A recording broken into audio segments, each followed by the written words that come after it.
pourriez-vous nous parler donc de vos principaux mesures? Donc vous en avez fait 15, 10. Alors là, on en est à 15, mais c'est en D'accord. négociation avec un certain nombre de partis de gauche, je dirais, qui croient encore à la France, Arnaud Montebourg, les chevènementistes, etc. Donc on est en négociation, et puis on va aussi voir des gens à droite. En fait, on travaille avec tous les états-majors de mouvements politiques qui croient en la France, qui disent en tout cas croire en l'avenir de la France comme entité politique souveraine, avec des coopérations européennes, mais avec une Europe des nations, etc. Donc ça va des partis de gauche, donc type Arnaud Montebourg, chevènementiste, jusqu'au RN, en passant par les LR. On travaille aussi sur le plan programmatique. Voilà, enfin on travaille avec tous ces mouvements-là. Donc voilà, et on essaie en tout cas de converger vers 15. Pour l'instant, c'est 15. De toute façon, on pourra pas aller au-delà de 15. Oui. C'est déjà beaucoup. Parce que vu la situation du pays, on va se prendre un gros tremblement, quand même. On pense une mise sous tutelle financière, un chaos économique et social. Et donc, dans ces moments critiques de la vie de la nation, on a ce qu'on appelle le neveu, en tout cas, un moment de concentration républicaine. Quand la situation est critique, quand la patrie est en danger, comme on disait, ou comme on dit encore aujourd'hui, quand la nation est menacée, il faut mettre vraiment tous ceux qui ont la pierre angulaire en partage, c'est-à-dire la souveraineté nationale et populaire, finissent par se regrouper. Mais pour transcender les querelles d'ego et d'appareil, la seule façon d'y arriver, c'est de se mettre d'accord sur quelques mesures d'urgence qu'on va pouvoir évoquer. Ça me rappelle donc durant la Troisième République, avec la guerre franco-prussienne, etc. Et c'est souvent face à une situation de crise, d'urgence, qu'en fait les partis doivent être forcés carrément de travailler ensemble. Oui, parce que sinon, c'est la nature humaine, et puis chacun est un peu en zone de confort dans son parti, même si avec les copains d'à côté on partage l'essentiel, mais enfin finalement chacun est dans son couloir. Mais là, vous savez, j'essaie de faire un petit peu ce qu'avait fait Jean Moulin, mais en toute humilité, parce que je risque pas ma peau, donc j'ai pas de mérite. Mais c'est d'essayer de tirer la manche de toutes les bonnes volontés autour de quelques mesures d'urgence. Je rappelle que Jean Moulin, il a mis 2 ans et demi, en dépit du pistolet allemand sur la tempe, pour mettre autour d'une table les principaux mouvements d'opposition à la fois aux Allemands et à Vichy. Et ça allait de l'extrême gauche des communistes jusqu'à l'extrême droite. Je rappelle que l'organisation civile ou militaire, l'OCM, était un mouvement d'extrême droite.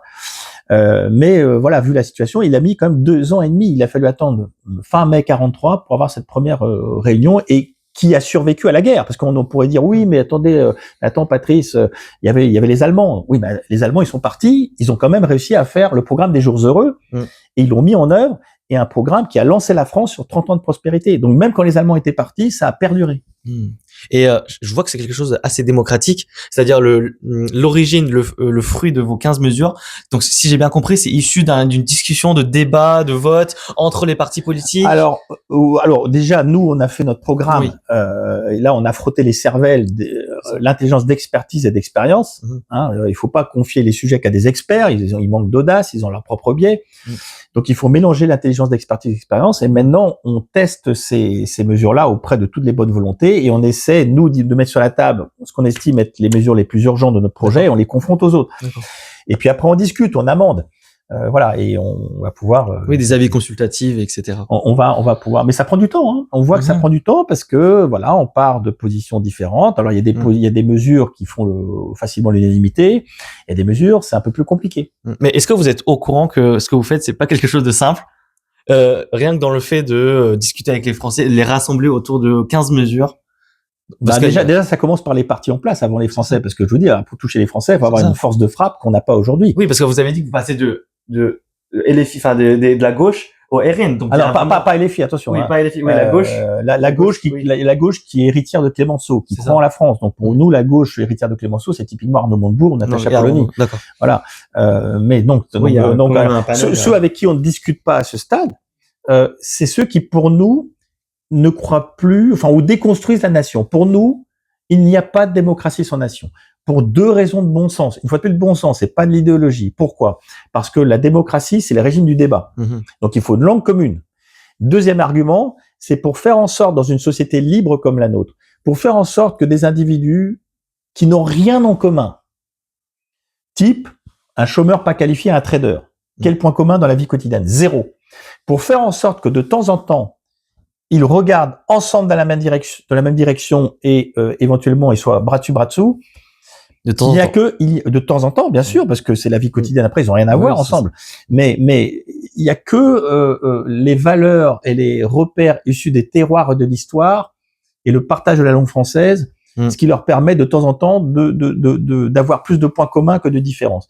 Donc en fait, la nation elle est indépassable. Il faut une langue commune pour débattre en démocratie et pour transcender des clivages socio-économiques très forts avec des gens qui n'ont rien à voir dans la vie quotidienne, qui n'ont rien en commun. Il n'y a que l'histoire de France, les repères issus des terroirs et de l'histoire qu'on a en commun. Il n'y a que ça qui permet de transcender ces clivages. Donc la nation elle est indépassable. La démocratie, il n'y a pas de démocratie sans nation. Et donc dans ce cadre-là, vous avez ceux qui croient en la nation, qui pensent que la nation française peut continuer à rayonner et être le peuple français à maîtriser son destin. C'est la majorité, heureusement. Et puis ceux qui déconstruisent cet écrin. Donc de l'intérieur par le communautarisme, c'est pour ça que je dis que LFI ça nous va pas, parce qu'il faut quand même être d'accord sur au moins la pierre angulaire que la souveraineté nationale et populaire. Et donc ils déconstruisent de facto la nation parce qu'il y a qu'une communauté, c'est la communauté nationale, ils sont en train de la fracturer avec le communautarisme. Et ceux qui se soumettent au droit supranational, c'est-à-dire qui se soumettent aux oukases de la Commission, aux oukases du droit extraterritorial de Trump, des Américains, de l'extraterritorialité du droit américain avec le numérique. Donc ces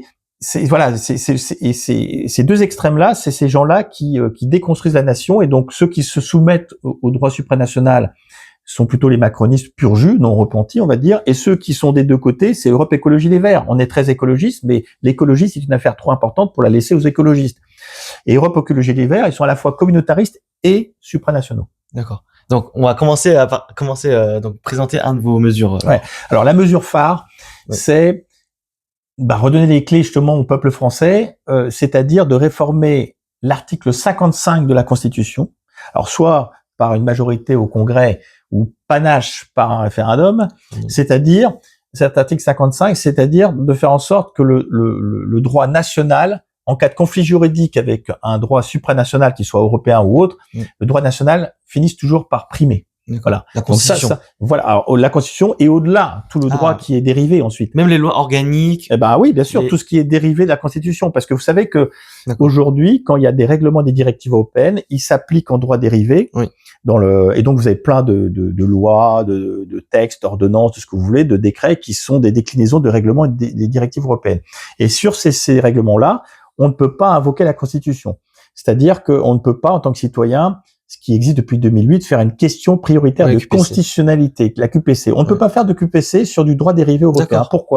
Pourquoi Donc, à chaque fois, il doit avoir le bouclier de la Constitution, et au-delà du bouclier de la Constitution, le bouclier, je dirais, du droit national.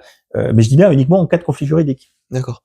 Et même ça s'applique, même aux lois qui sont en dessous des lois organiques, c'est-à-dire vraiment les lois de toute façon, à la fin, juridiques. À la fin, tout doit se référer à la Constitution. Tout doit être. Et donc, si on a deux injonctions paradoxales ou deux injonctions contraires, eh bien le droit national. Je vous donne un exemple concret sur le numérique. Là aujourd'hui, la Commission européenne, une fois de plus, nouvelle pantalonnade, parce que l'effet Trump a fait long feu. J'en étais persuadé, parce que la plupart des pays européens et la Commission sont inféodés à Bruxelles, et en dépit de ce qui se passe avec Donald Trump, la Commission a retiré tout critère de souveraineté dans le dernier Cyber Security Act 2. Et ce qui fait que la norme européenne aujourd'hui, dans l'hébergement cloud, dans l'hébergement des données, il y aura plus de critères de souveraineté, parce que vous savez que la Commission européenne, c'est le dogme du libre-échange. Et donc, résultat des courses, il risque d'avoir conflit juridique dans les appels d'offres, dans les marchés publics, parce que vous avez une norme française, le Secnum Cloud, qui dit que pour l'administration, l'État et ses opérateurs, vous ne pouvez, quand vous hébergez les données des Français, les données sensibles, les données des impôts, les entreprises, des particuliers, les données de santé, tout ça, soit vous hébergez en propre dans les serveurs du ministère, soit si c'est transmis à un prestataire privé, il faut que ce prestataire privé soit qualifié Secnum Cloud. Qualification donnée par l'Agence nationale de sécurité des systèmes d'information, et dans ces critères-là, il y a un critère de souveraineté. Et donc, il faut que ce soit hébergé en France avec des Français qui manipulent les données, il faut que ce soit étanche par rapport au droit extraterritorial américain. Et donc, il faut que dans le prestataire privé, il n'y ait pas plus de 30% de capital extra-européen. Et donc, ce qui fait que voilà. Et donc, alors, qu'est-ce qui va se passer? Parce que la norme EUCS, qui est la norme équivalente européenne, elle, du coup, il n'y a plus de critères de souveraineté. Donc, on fait comment?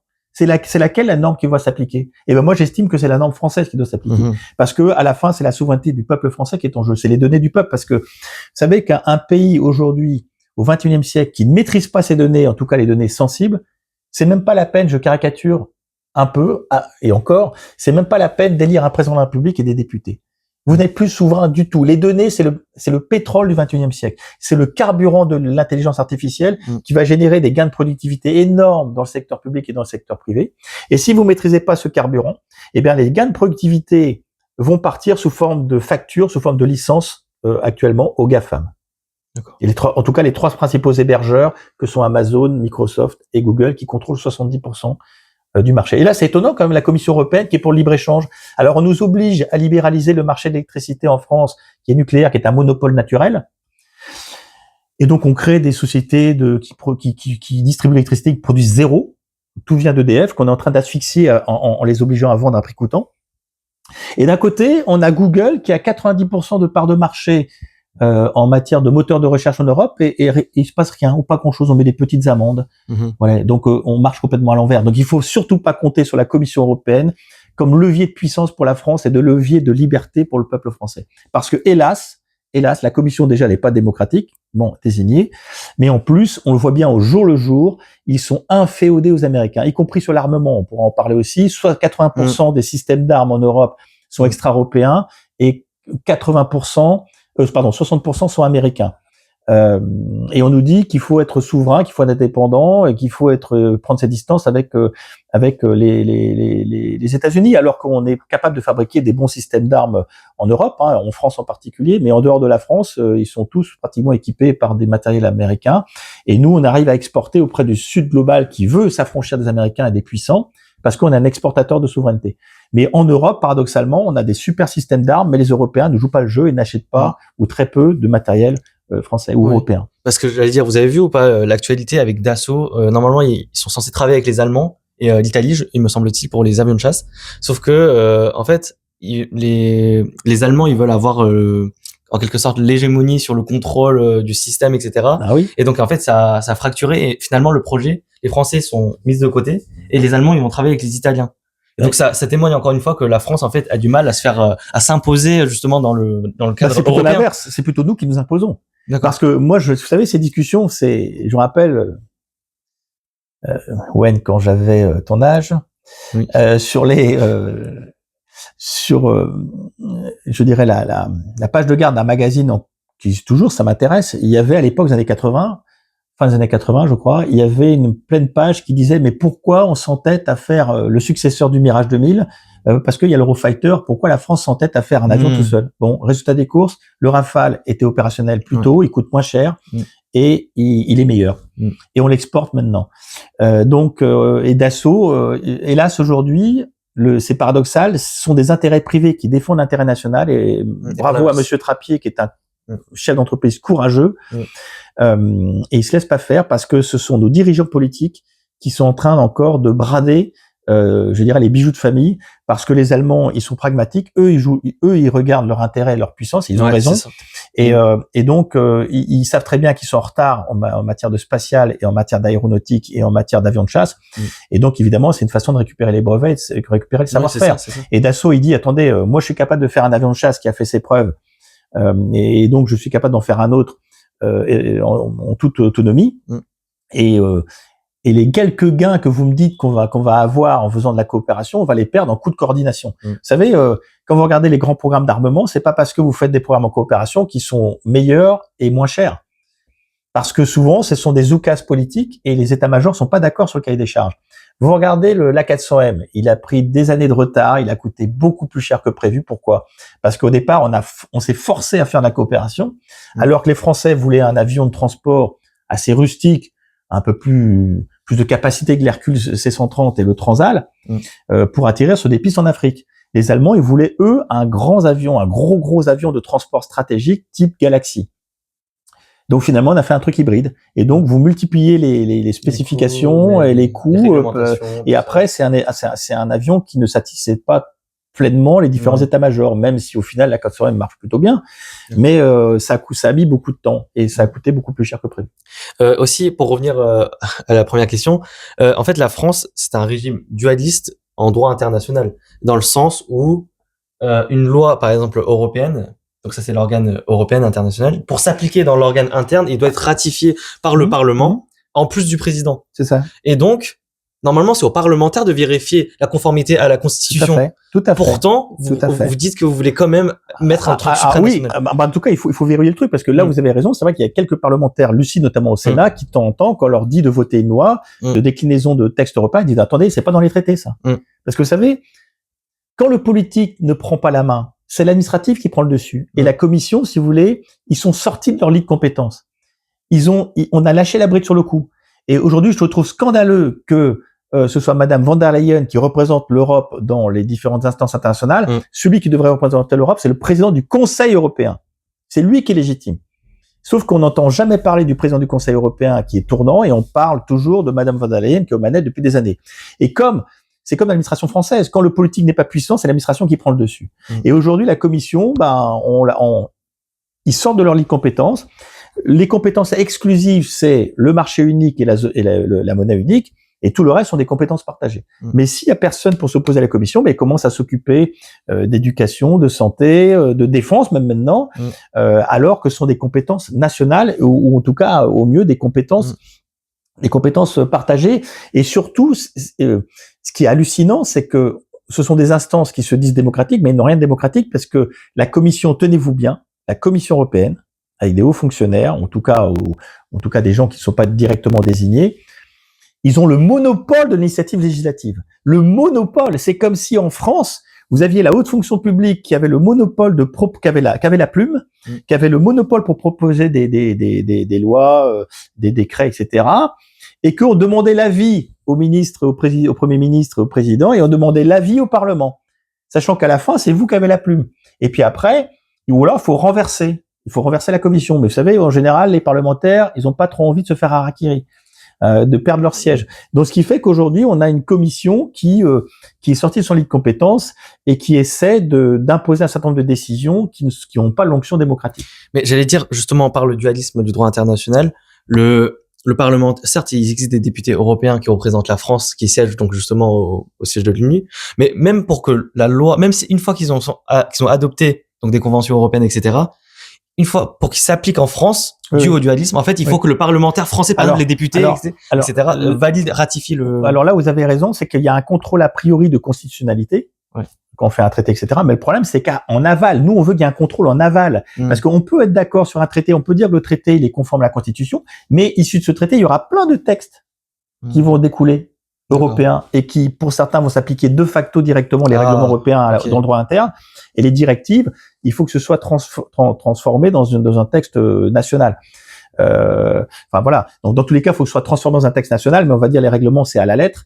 Et puis dans la directive, on laisse une marge d'appréciation. Mais il faut quand même vérifier que ce droit qui découle des traités soit conforme à la Constitution. C'est pas parce que le traité est conforme à la Constitution que le droit dérivé de ce traité va être systématiquement conforme. Vous voyez ce que je veux dire? Donc il faut qu'il y ait un contrôle en aval aussi, a posteriori, pas qu'a priori. Ah oui, ok, pour le QPC, vous avez dit. Voilà. Oui. Ce que j'allais dire, il y a aussi le Conseil constitutionnel, plus les députés, plus les sénateurs, pour ratifier justement la loi de... Puis aussi, ce que là vous avez raison, c'est qu'il faut aussi battre notre coulpe, parce que si on n'envoie pas les meilleurs au Parlement européen, et c'est pas vraiment des foudres de guerre qu'on désigne comme commissaires européens pour défendre nos intérêts, et puis aussi il faut leur donner une lettre de mission.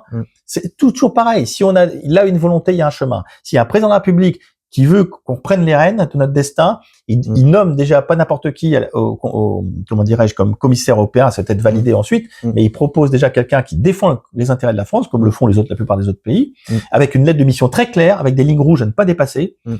Et puis après les parlementaires, ensuite il faut aussi, mais généralement vous savez les gens qu'on envoie les instances européennes ou les parlementaires européens, c'est pas forcément c'est pas forcément les plus en vue au sein de l'échiquier politique français, sachant que l'échiquier politique français il est ce qu'il est, il est quand même relativement médiocre aujourd'hui.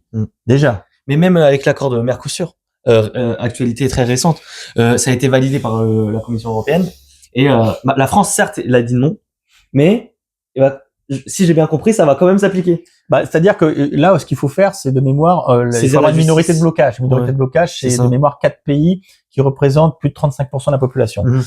Donc, je crois qu'on visiblement on n'y est pas arrivé. Mais après, de toute façon, si on n'est pas d'accord, faut faire la politique de la chaise vide et dire on n'appliquera pas dans le droit interne. Et puis, même si on nous impose le Mercosur, je donne l'ordre à mes douaniers de tout contrôler. Et la tolérance zéro. Et là, on fait des tests. Et les moindres non-conformités avec nos normes nationales et européennes, paf, on éjecte le produit, on le renvoie à l'envoyeur. Vous savez qu'on a toujours une possibilité. Et en plus, ce que je trouve, pour moi, hallucinant, c'est qu'il y a 2 injonctions paradoxales dans l'Union européenne. Il y a le libre-échangisme et l'écologisme. 2 idéologies. Je parle bien d'idéologie. Mais c'est pas compatible. Parce que soit vous voulez laver plus vert que vert, et effectivement, c'est dans le sens de l'histoire, de concilier capitalisme et préservation de l'environnement. Avec l'innovation. Ça existait. Mais ça existe. On est capable de faire fonctionner des voitures avec de l'eau, avec de l'hydrogène, avec tout en étant capitaliste. Bien sûr. Donc, l'innovation permet de concilier capitalisme et préservation de l'environnement, c'est-à-dire concrètement le développement durable permet aux générations actuelles de satisfaire leurs besoins sans compromettre la capacité des générations futures à satisfaire leurs besoins. Donc, moi, je suis d'accord avec ça. Mais ce n'est pas compatible avec l'ouverture du marché européen à tout vent. On ouvre les portes et les fenêtres. Donc, on ne peut pas d'un côté être en avance sur la transition écologique et imposer des règles et des normes très fortes donc sur nos entrepreneurs, sur nos entreprises, et en même temps laisser rentrer sur le marché des produits qui ne respectent en rien nos normes sociales et environnementales. Parce que du coup, effectivement, on va rejeter moins de gaz à effet de serre. Bah forcément, si on n'a plus d'industrie, c'est sûr qu'il y aura plus de gaz à effet de serre. On peut faire un suicide collectif aussi, il y aura plus de gaz à effet de serre. Donc il y a 2 injonctions paradoxales. Donc on ne peut pas à la fois dire qu'on veut faire la transition écologique climatique et en même temps signer le Mercosur. C'est pas compatible parce que la transition écologique remet en cause la mondialisation. La transition écologique, c'est consommer local, économie circulaire. Ça veut pas dire qu'il y a plus d'échanges internationaux, mais au maximum de consommer local. Et parce qu'aujourd'hui, vous voyez un petit peu au-delà des normes sanitaires. Vous voyez un peu l'empreinte carbone pour faire venir parce que faire venir un bœuf, la viande de bœuf quand même d'Argentine, ça prend un peu de place. Mais même avec les éoliennes, c'est pas du tout. En fait, c'est quelque chose. Ils présentent ça comme quelque chose d'écologique, mais c'est fait par les Chinois dans les usines qui sont pas du tout respectées, les environnementales, humaines, droits éthiques, etc. Et en plus le transport, etc. Et en fait, à la fin, on se retrouve avec quelque chose qui est pas du tout écologique. Bien sûr, bien sûr. Et c'est de la manipulation, je pense. Alors là, vous êtes tout à fait d'accord. C'est partie de nos 15 mesures de suspendre de supprimer les aides publiques aux éoliennes, c'est 2,5 milliards d'euros. C'est clair. Pour nous, c'est une aberration, mais là, on voit bien le poids des lobbies. Et même, on voit que le nucléaire, en fait, ça consomme moins, ça pollue moins. Bien sûr, on le sait très bien. De toute façon, si on veut faire la transition climatique, on ne peut pas se passer du nucléaire au moins à moyen terme. Et donc, nous, on est pour le nucléaire, bien évidemment. Le nucléaire avec l'hydraulique, et avec éventuellement un petit peu de photovoltaïque localement, c'est à condition que sur des surfaces inutiles. Il s'agit pas de déboiser, de raser une forêt pour mettre des panneaux solaires. Mais sur les toits, pourquoi pas. Mais il faut voir que ça perturbe parce que le nucléaire, c'est un paquebot si vous voulez. Et aujourd'hui, les énergies intermittentes perturbent le réseau et accélèrent le vieillissement de nos centrales parce qu'on n'arrête pas de faire du stop and go. Donc un petit peu de photovoltaïque sur les surfaces inutiles, mais surtout pas d'éoliennes. L'hydroélectricité, le nucléaire et éventuellement des hydroliennes quand ce sera au point parce que ça coûte cher à produire. Vous savez, les hydroliennes, c'est comme des éoliennes mais avec des courants marins. Et là, ça marche parce que c'est pas intermittent. Les courants marins, ils sont permanents. Vous voyez. Donc voilà un petit peu notre programme au niveau de la transition climatique. Super.